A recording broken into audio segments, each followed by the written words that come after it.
Hi, I'm Daniel Sturridge and you're watching Redmen TV. Hello, welcome to the Redmen TV. It's the Uncensored match build-up show and the first Uncensored match build-up show from our brand new studio. Liverpool travelling down to Anfield South to take on Aston Villa in the FA Cup semi-final. Oh yes, at Wembley. I'm joined by Chris Pajak, Jack Hart, Aubrey Reynolds and Mike Atkinson to build up to this game. Chris, we're going back to Wembley. Are you buzzing? So happy. So happy I can't even speak. I don't know if that's a lack of sleep or anything, but it might just be how happy I am to go back down to Wembley. It was 3 years ago today, the semi-final. Really? It's mad how time's flown, hasn't it, really, when you consider, and obviously not 3 days today when this comes out, but, you know, still, it was good. It's mad, actually, because I hadn't really thought about it, because the delay in getting the replay out of the way, it comes so late. Ridiculous delay. Exactly, you know, it's I can't quite wrap my head around the fact that it's this weekend and we're going to be going down there. Well, I mean, the tickets came out like 2 days after the game, didn't they? And then there was a massive rush for your tickets and stuff like that. Just terribly organised, and now everyone's just... It's probably a good thing though, because we haven't had time to build up to it. The players haven't had time to focus on it and stuff like that. So from their point of view, you'd think it's probably worked in our favour, hopefully. Yeah, fingers crossed. Anyway, I think that's right to some extent, isn't it, Jack? We talked at length on the subscriber shows this week, which are amazing. Two fit the plug in while I can. 2 shows on the redmentv.com. About the focus for Newcastle was surprisingly good. I think we thought the players might be distracted one eye on Wembley, but I think as Chris says, it's just crept up. It's just fallen into the cycle, and hopefully they don't treat it as too special an occasion, if that makes sense. Well, let's hope it just fits into what we were doing last season with the game a week sort of thing.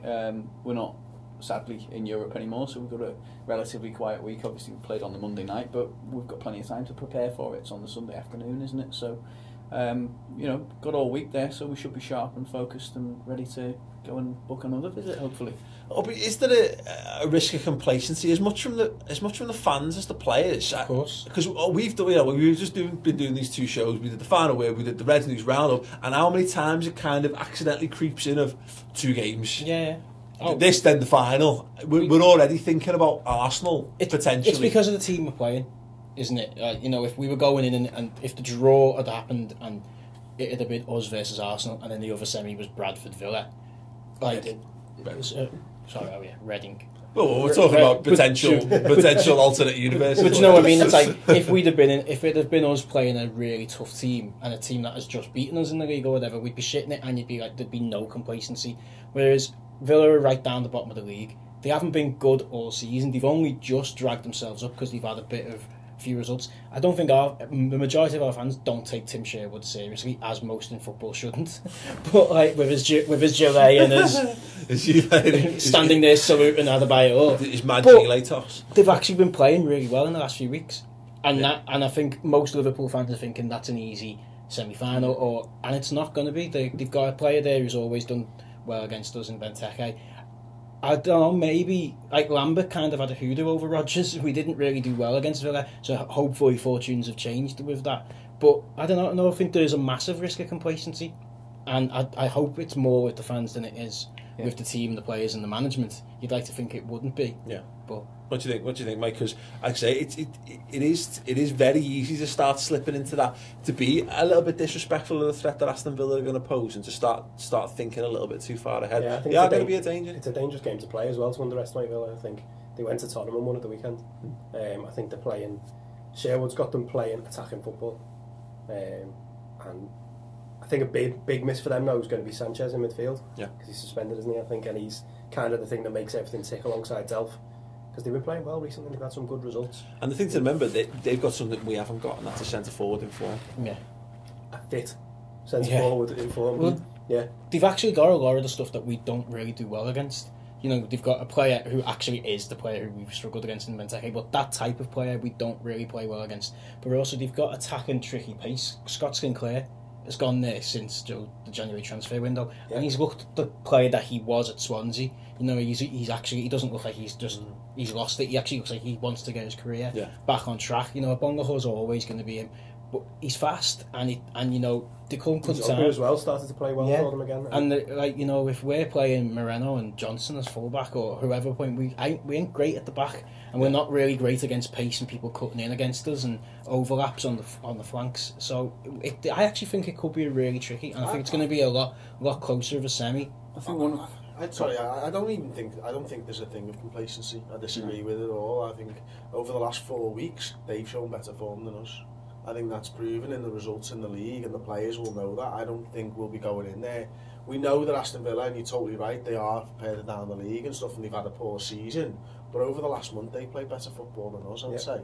And I don't think the players will be taking this any less seriously than a fan.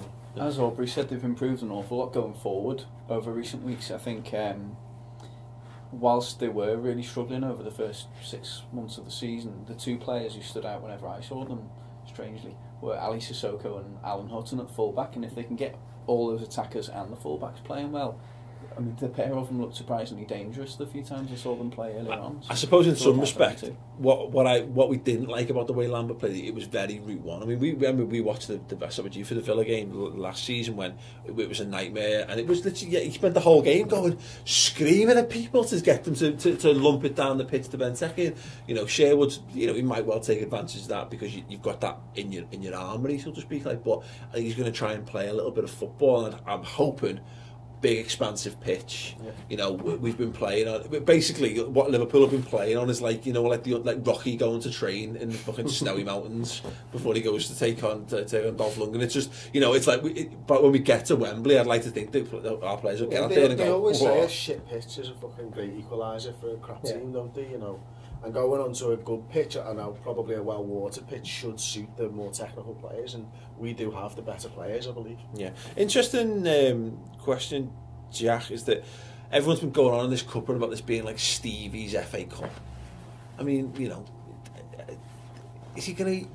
Should he, well, if he's available, he'll go in the squad. But is there a way that he even gets into this team? I think his experience has to put him in the squad. Definitely, he has to be there for what he can give us if we are struggling on the hour mark.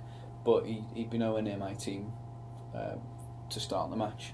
Because like John Aldridge was saying post-match on Newcastle that he thought he should go in based on the experience thing, because of the experience, because of the occasion. He'd put Gerrard in from the start. Depends how we line up. Depends what formation we play. If you play three at the back and Lallana's not fit and Sturridge isn't fit and you're going with Sterling as your striker, then maybe he plays next to Coutinho as one of the two number 10s. Is the only way I can see him go in it. He doesn't go in either Henderson, Lucas, or even Joe Allen, to be honest with you, at the moment. So I don't. I'm sure people are, you know, there's bound to, because you've mentioned Joe Allen's name, there's bound to be some people disagreeing, shaking their heads. Of course they are, angrily. Is that the reason Liverpool Cup tied, isn't it? Because I like Joe Allen. Accepting mediocrity. Well, Arch Cup tied, isn't he? So then there is a gap, you know, from the team that played the other night. There's a split. You think it would be Sturridge going up top, and you hope he's fit, don't you? You hope it'd be in there. But if we do go back to the three at the back, who plays on the right? Markovic. Yeah, I mean, the option, isn't he? Well, that's it. Put Hendo out there before. Yeah, he'll do it again. And he'll do it again. I know. How can he after the performance, you know, on Monday night? Though? We said that fucking every time he's done it. Yeah, how can he? I think to me, because I think that's the next big question is back three or back four, and I don't think you can argue that the best form we've had this season has been with the back three. Yeah, but. You know, one win against Newcastle does not, you know, a system make or whatever. We were poor against Blackburn with the back four. You got Skrtel back now as well, so Skrtel, Chan, Lovren makes sense. Makes it good. Yeah. It does. But you know, we're talking about this. The players we've got. We've always got someone doing a job for the team, and it's that right wing back position. We still don't have that. It's not an issue with a back four. John Ransom. Have we though, Chris? Unfortunately, we do. For at least until his contract runs out.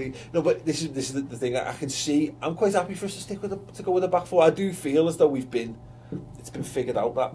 And I don't know. I agree with you, but I'd be more comfortable just going back to a back three with them all week, thinking we're going to play a back four. Yeah, that's the beauty of playing a back four in the last two games. It's got them thinking now, because United and Arsenal knew exactly how we were going to line up, whereas Villa don't know now because we've switched it. No, that's a very very good point. Well, so personally, show of hands, who go with the back three?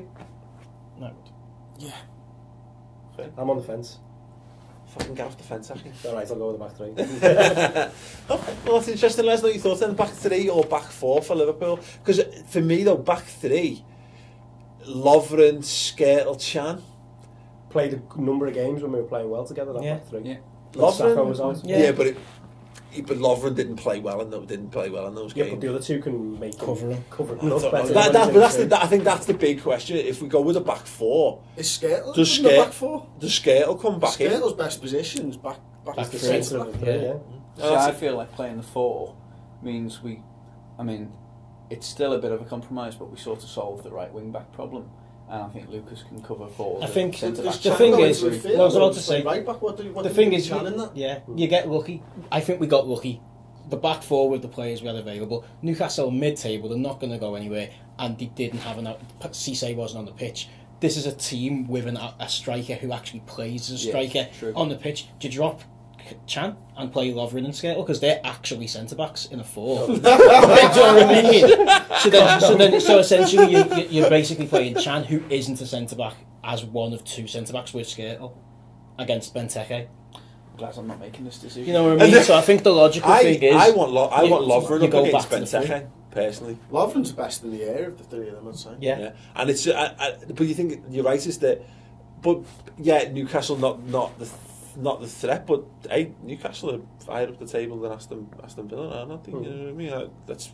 Let's be fair. And Newcastle are a better team than their Aston Villa. form is plummeting. Oh yeah, you know, Villa are on the rise. Benteke's better than anything Newcastle have got, to be fair. But you know, based on the performances, Moreno deserves to start left back. Lovren and Chan deserve to start as the centre back. That defence kept a clean sheet. Yeah, exactly. I think just based on Skrtel how Glenn Johnson's second half deteriorated, I'd want to see Manquillo get a chance. But I think there's maybe a case to be made that if Skrtel comes back in, do you move Chan to right back? Steven Gerrard right back. Fuck off. Get out. No, Go. only too far, Jack. Yeah. Speaking of alternate universes, But if he goes with the 3 at the back, how does your midfield line up?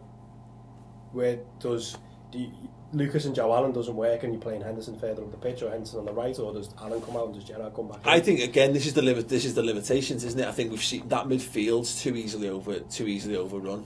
We've seen it time and time again. That's a clear weakness of that, and the width as well. You know, if they're going to play someone like Sinclair or whatever, or the pace of Bonhoff, they're drifting wide, or Inzaghi, I don't know. You know, there's a case to be made both ways. I like the midfield 3 of Lucas anchoring with Allen and Henderson. You just look at the pressing against Newcastle, the way we put them under pressure all over the pitch. That was the most dominant looking performance that we've put in at least a month or more. You know, probably since Lucas was last in the side. To be perfectly honest, but it's a massive dilemma. If you go with the 4-3-3, Gerrard doesn't play at all.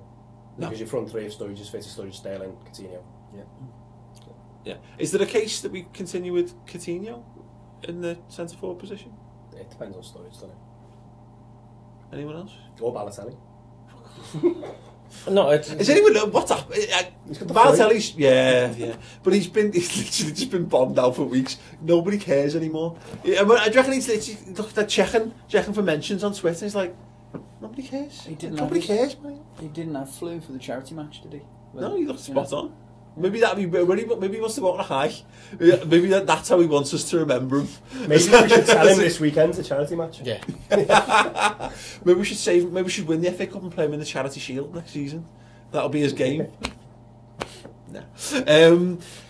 Look, massive dilemmas. This is the most interesting I think it's been. The discussion wise of what we're going to do. I've got no clue what we're going to go with because, like I say, you've got that's what we want. Exactly. In the same Martin Skrtel has been our best centre half this season, but like I say, based on the meritocracy, I thought Chan, with the exception of that one moment of madness from Lovren when he just headed it straight to their player. He also should have given a pen as well. Yeah, but that happens. Players give penalties, and that's just not. And to be fair, let's go on the Skrtel thing. Martin Skrtel has a fistful of shit every single time he walks out the front door of his house, doesn't he? You know what I mean? Let alone walks into the penalty area. So there's pros and cons for all that, but I don't think Lovren and Chan did anything to suggest that they should either of them should absolutely be replaced from that side. But what would be a lovely option to have Emre Can on the bench. You know, to have him as an impact player to bring on if we needed a bit more dynamism further up the pitch in the second half or whatever. There's plenty of options there. It's very interesting. Again, like I say, thoughts in the comments below. Back 3, back 4. Does Skrtel come back in? Where, if anywhere, does Steven Gerrard come back in? And if he does, what kind of role would you play him in? What kind of system? That's your thoughts below. Question then: what is our best attacking lineup? Because I think this is the one unanswered question from this season. We seem to have solved the defensive issues and the goalkeeping issues. Is this if everyone's fit? Yeah. Well, okay. Available for this. Let's presume that Daniel Sturridge was just rested for Monday, so that he's still the Daniel Sturridge that we had last week. Yeah, Sterling, Coutinho, Sturridge. Yeah. Yeah. It's not really. Depends what formation you're playing, because I like Lallana and Coutinho as a 2. Yeah. Because He's you're not not fit, pressing is for he, that, but Lallana? it depends. Yeah, exactly. What we if everyone's fit. Yeah. I thought we said available for this game only. If you're going to set a rule, stick to it. Come on. I'd like to see Coutinho behind Sturridge and Sterling. I think Sterling, although he might let us down occasionally on the finishing, he's constantly getting into those dangerous areas. And yeah, I think great Sturridge is better than a 2. Yeah. I still think that's it. I agree. I actually agree with that, and I think when you consider, it allows us to keep that midfield 3 as well. Lucas and Henson. That was what we said this before. Before we utterly, totally clicked last season, that midfield looked really good in that December spell when Gerrard got injured. We haven't seen enough of that because either Joe Allen's injured or Lucas is injured. I think it gives us a lot, and it gives us you can upgrade that. You can swap Joe Allen out for someone more attacking if you need to, maybe. But what we haven't seen, we've tried 4-2-3-1, and we've tried 4-1-3-2. We've tried loads of variations. We very rarely have we touched upon the diamond. I'd quite like to see it. We haven't been a goal scoring force since we last made that formation work at the end of last season, and I'd be prepared. Since Tottenham away, earlier this season. Yeah, I'd be prepared to see us have another go at that. Exactly what Jack's saying. Get Sterling up top with Sturridge, or even get Lambert up top with Sturridge, and have Sturridge running off Lambert or something, just to behind and Coutinho deeper then. Yeah, again, every possible permutation throws up as many questions as it does answers. So Brendan Rodgers has definitely got his work cut out this weekend. But look, getting back to it, when we're at the weekend, this is what it's all about, isn't it? I think we need to focus on the brilliance of the occasion. Obviously finals are what it's really all about, and winning bits of silverware. But I'm chuffed that we're back in contention for it. 3 years ago, beating Everton, Chris, was a great day out, great experience. We were ultimately disappointed with the final. We want to get back and wreck the final. That's what we want to do, mate. We've got to go out, get into the final. Yeah, the only thing I remember from that Everton game were the goals. Because I remember walking out to the pub, because it was an early kick-off, wasn't it? The pub at Wembley at 10:30, thinking I need a kebab. I was that pissed. I remember the guy, there's a blathered fella sat next to us who revealed to us that you can't take alcohol up, but you can take orange breezes or Smirnoff Ice and pour them in a clear plastic cup and tell them that they're lemonade or whatever, and you can go to your seat. So remember that one. Not that we're encouraging. Trying that one on Sunday then. Not that we'd ever encourage people being enjoying a football match. I'm napping for 15 years. WKD's harder. It's just a Meltzer's slushy, mate. It's Iron Brew. We don't sell Iron Brew. So then,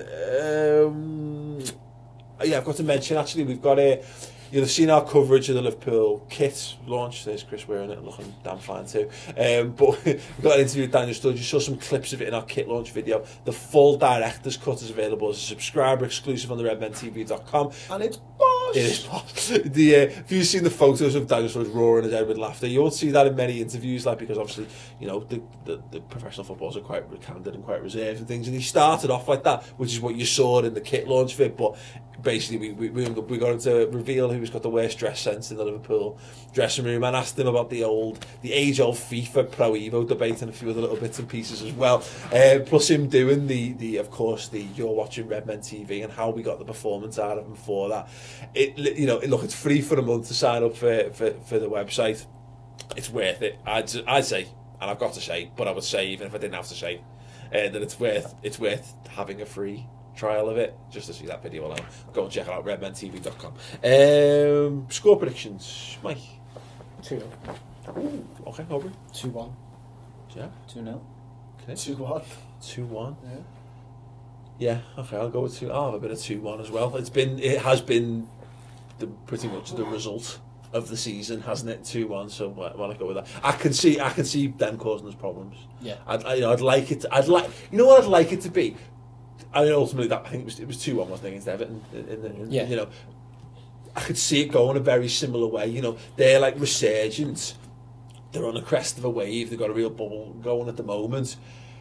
But just pop that bubble and send them back crashing down to earth, because it's not going to take much, because, you know, ultimately their concerns has got to be the Premier League. Ours should be, but far more. Aston Villa need to get a few more points in the bag, and if we can just get a goal, you know, they might get a goal, they might go a goal up. I could see that happening, but I think we've got the strength and the intestinal fortitude, as old Mick Foley used to say, to Jack laughs, doesn't get the wrestling reference, but it's fine. You know, to really, you know, to put them under pressure for 90 minutes and get the results. That's my feeling on it. As always, let us know your thoughts, score predictions, starting lineups, etc., in the comment section below. Give the video a thumbs up as well. Go do it now. Cheers.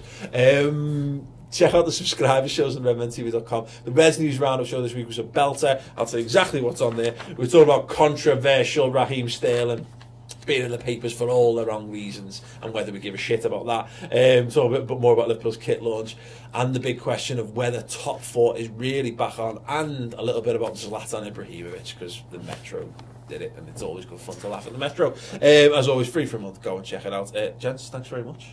Any thoughts on the new studio, of course, in the comments below. If you don't like it, unlucky.